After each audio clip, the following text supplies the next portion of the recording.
তীব্র গরমে প্রশান্তির খোঁজে সাপ্তাহিক ছুটির দিনে কক্সবাজার সাগর তীরে নোনা জলে মাতোয়ারা ভ্রমণ পিপাসুরা। বিস্তারিত জানাতে সৈকতের সুগন্ধা পয়েন্টে আছেন রিপোর্টার সুজাউদ্দিন রুবেল। সরাসরি চলে যাচ্ছি তার কাছে। বিশ্বের দীর্ঘতম সমুদ্র সৈকত, আর এই সৈকতে সাপ্তাহিক ছুটির দিন, তাই বিশ্বের দীর্ঘতম সমুদ্র সৈকতে হাজার হাজার পর্যটক। সমুদ্র সৈকতের লাবণী থেকে শুরু করে কলাতলি সব জায়গায় এখন পর্যটকের যে তীব্র চাপ সেটি আমরা লক্ষ্য করছি। মানুষজনের প্রচণ্ড ভিড়, সবাই তীব্র গরম উপেক্ষা করে যে সমুদ্রের যে নোনা জল, সেই নোনা জলে যে মেতে রয়েছে সে দৃশ্যগুলো আসলে দেখতে পাবেন। এখানে পরিবার পরিজন নিয়ে অনেকে এসেছে, আবার অনেকে এসেছে প্রিয়জনকে সঙ্গে নিয়ে।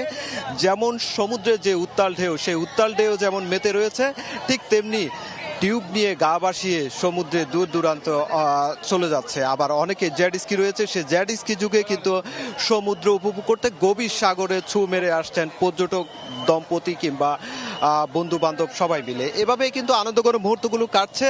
আমরা লক্ষ্য করেছি টানা ঈদের ছুটির পর স্বাধীনতা দিবস, তারপর সাপ্তাহিক ছুটির দিন, টানা 10 দিন পর্যটক ছিল, তারপর পর্যটক কিছুটা কমলো, আবার সাপ্তাহিক ছুটির দিন হওয়াতে এখন বিপুল সংখ্যক পর্যটক কক্সবাজারে ছুটে এসেছে। এবং এই ছুটে আসাকে কেন্দ্র করে এখানকার যে ব্যবসা বাণিজ্য সব চাঙ্গা ভাব। এখনো পর্যন্ত ঈদের পর থেকে এখনো পর্যন্ত পর্যটকের আগমনকে কেন্দ্র করে কিন্তু কোটি কোটি টাকার বাণিজ্য হচ্ছে। আমরা যতটুকু ঈদে জেনেছিলাম, টানা 7 দিনে প্রায় 7 লাখের বেশি পর্যটক কক্সবাজারে আগমন হয়েছিল। সেই আগমনের 600 কোটি টাকার বাণিজ্য হয়েছিল।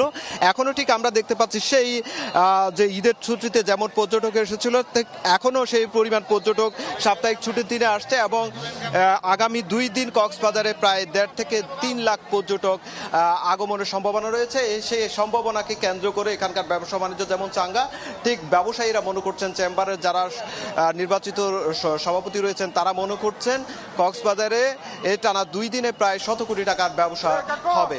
তো এ ছিল আমার কাছে সৈকত থেকে সবশেষ। কক্সবাজার সমুদ্র সৈকতের সুগন্ধা পয়েন্ট থেকে সবশেষ খবরাখবর জানাচ্ছিলেন সহকর্মী সুজাউদ্দিন রুবেল।